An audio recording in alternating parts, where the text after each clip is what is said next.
Los tiempos políticos no esperan a nadie, y pese a que teníamos planeado realizar una cápsula sobre las energías renovables, el anuncio de que la reforma eléctrica se discutirá el siguiente martes 12 de abril nos tomó por sorpresa, por lo que decidimos hacer este video para ponerlos en contexto sobre la discusión que se llevará a cabo en el Congreso.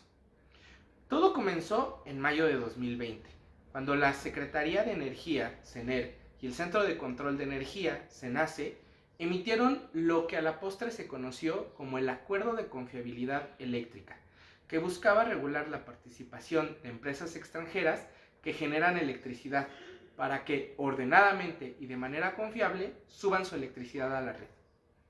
El acuerdo de confiabilidad pretendía prever las fluctuaciones de la red de transmisión de la CFE para garantizar la estabilidad en el sistema eléctrico nacional, el SEN, es decir, prevenir los posibles apagones que ocurrirían si no se regulaba el despacho y, sobre todo, se impedía que las empresas privadas siguieran estresando a la red de transmisión, subiendo a la red su energía sin ninguna regulación.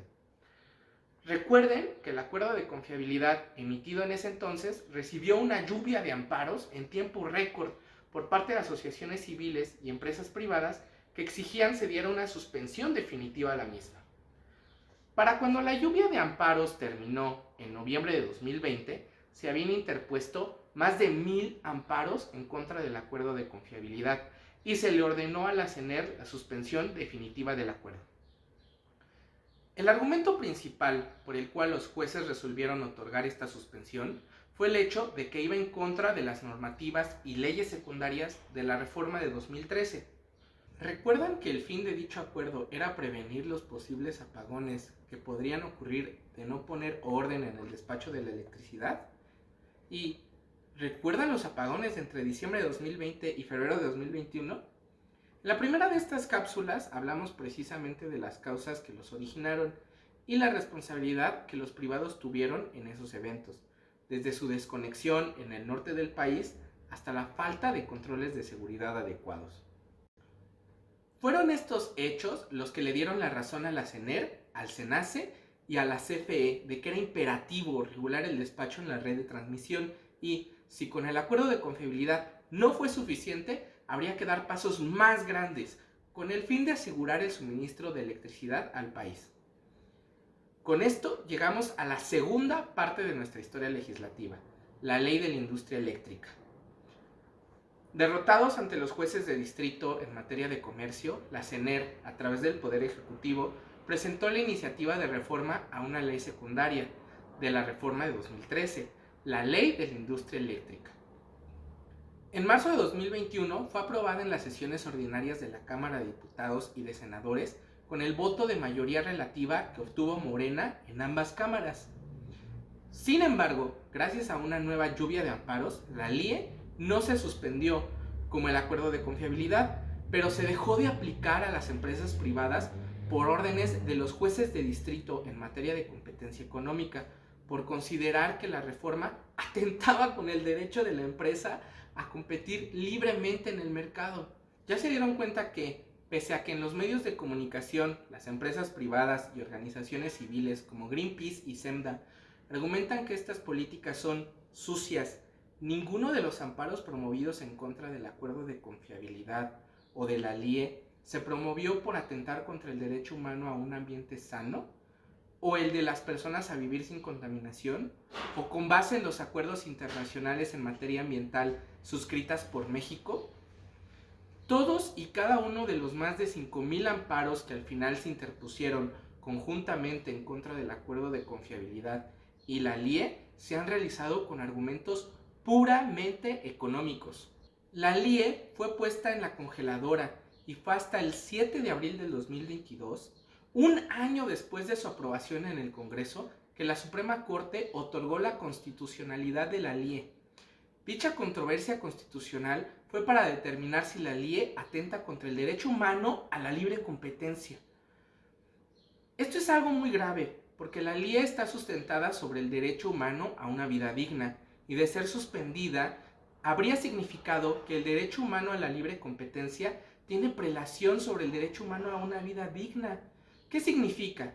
Que cualquier lucha en México que se realizara por defender el derecho humano a una vida digna, como el acceso al agua o al uso de la tierra, quedará invalidado si se opone al derecho a la libre competencia de estas empresas. Tras la aceptación exprés de los amparos promovidos por los privados en octubre de 2021, más de un año después de que se presentara el acuerdo de confiabilidad, se presenta oficialmente por el Ejecutivo la reforma para modificar los artículos 25, 27 y 28 de la Constitución, la llamada reforma eléctrica. Hay que aclarar la diferencia entre la LIE y la reforma eléctrica. La LIE fue una reforma a una ley secundaria de la reforma de 2013 y la reforma eléctrica es una reforma constitucional de dichos artículos. Y aquí estamos, casi 2 años después de que comenzara esta historia de la reforma eléctrica, a punto de que se aplazara hasta después de las elecciones de este año, 2022.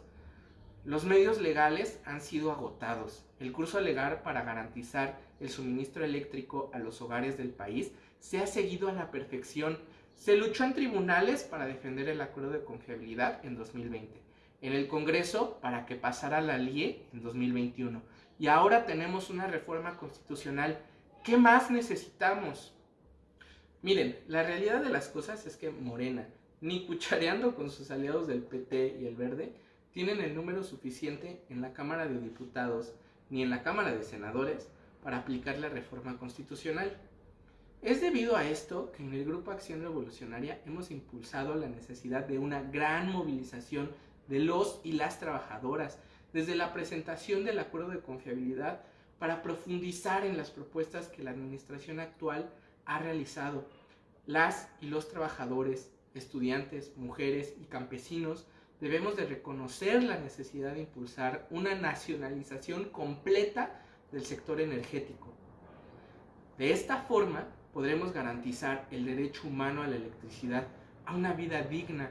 Podremos deshacernos del lastre económico que representan las transferencias de capital que la CFE, la Banca de Desarrollo y las AFORES de los y las trabajadoras le dan a las empresas privadas. Alcanzando la soberanía energética plena, nos permitiremos potenciar el desarrollo de una nueva industria en el país, generar recursos para repartirlos en forma de beneficios de carácter social como la salud y la educación. Ante los embates legales de los capitales, la compra de legisladores y la propaganda de los medios de comunicación, la movilización social de los sectores populares es la única forma que tenemos en estos momentos de presionar para obtener todos estos beneficios. Demostremos que las personas que queremos un cambio económico más profundo en el país vamos por esta reforma y más. Si no contamos con los votos en el Congreso para aprobar la reforma, la presión de la movilización es el contrapeso necesario para hacer valer nuestros deseos. Desde la izquierda independiente decimos, no podemos confiarnos. Llamamos a la sociedad a movilizarse en favor de esta reforma y en favor de la renacionalización completa del sector energético. Porque ante las declaraciones realizadas por los dirigentes al interior de Morena, como su coordinador en el Senado, Ricardo Monreal, de realizar modificaciones a la propuesta enviada por el Ejecutivo, no podemos bajar nuestra guardia. ¿Qué cambios consensados con el sector empresarial se le pueden hacer a esta propuesta si tan solo representa el piso mínimo para garantizar el control estatal sobre la electricidad? Hay que demostrar que si han de realizarse cambios a la propuesta, estas sean con miras a la renacionalización completa del sector, echando para atrás la reforma completa de 2013.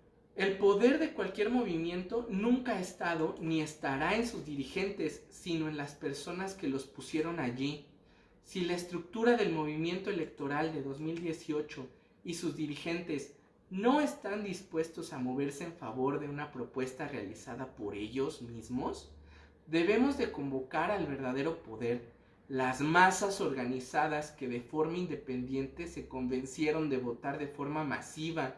Ahora le toca a esas mismas personas organizarse de la misma forma, independiente, para impulsar una reforma benéfica para todos y todas.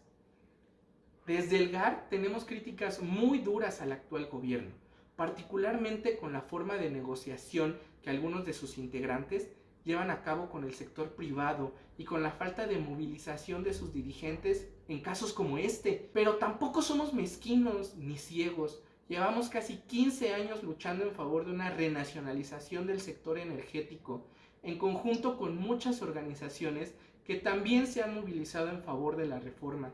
No podemos desperdiciar una oportunidad como esta para recuperar una pequeña parte de lo que se nos ha venido arrebatando. Es por ello que integramos el Frente Nacional en Defensa de la Reforma Eléctrica, para unir a más de 100 organizaciones sociales a nivel nacional, que tenemos muchas diferencias, que algunas somos menos afines a ese movimiento que otras, pero sabemos reconocer la importancia de una reforma como esta, que aunque no propone la renacionalización completa del sector, representa un pequeño avance hacia ese fin. Si te hemos convencido en este video de apoyar la reforma, te esperamos el 12 de abril a las 8:30 de la mañana en el Zócalo de la Ciudad de México para realizar una gran marcha en favor de la misma. Si no puedes asistir, recuerda que también realizaremos un meeting aproximadamente a las 10 de la mañana en la Cámara de Diputados y posteriormente instalaremos un plantón que durará lo que dure la discusión al interior de la Cámara sobre la reforma. Así que tienes bastante tiempo para alcanzarnos allá. Busca nuestra carpa con las banderas del grupo al interior del plantón. Queda pendiente hablar de la composición de las inversiones privadas del sector en el país, el impacto tecnológico, el papel de los medios y el poder judicial y por supuesto el impacto ambiental de la reforma y el sector, de los cuales queríamos hablar antes, pero no podíamos esperar la salida de este video hasta después de la discusión en el Congreso. Perdería su propósito. Sin embargo, queremos seguir hablando de estos temas y resolviendo sus dudas en las siguientes cápsulas. De aprobarse en la Cámara de Diputados, aún resta la aprobación del Senado y de los congresos locales, así que aún hay tiempo de responderlas. Por el momento, no nos resta más que recordar que en las páginas del GAR tenemos mucha más información al respecto, desde artículos hasta pláticas con expertos en el tema, como el director de Energías Limpias de la CENER, el embajador de Bolivia, técnicos de la CFE, economistas y abogados. Así que si tienes tiempo de leerlos o de verlos completos y no quieres esperar a que salgan las siguientes cápsulas para informarte, te dejamos los links en la descripción.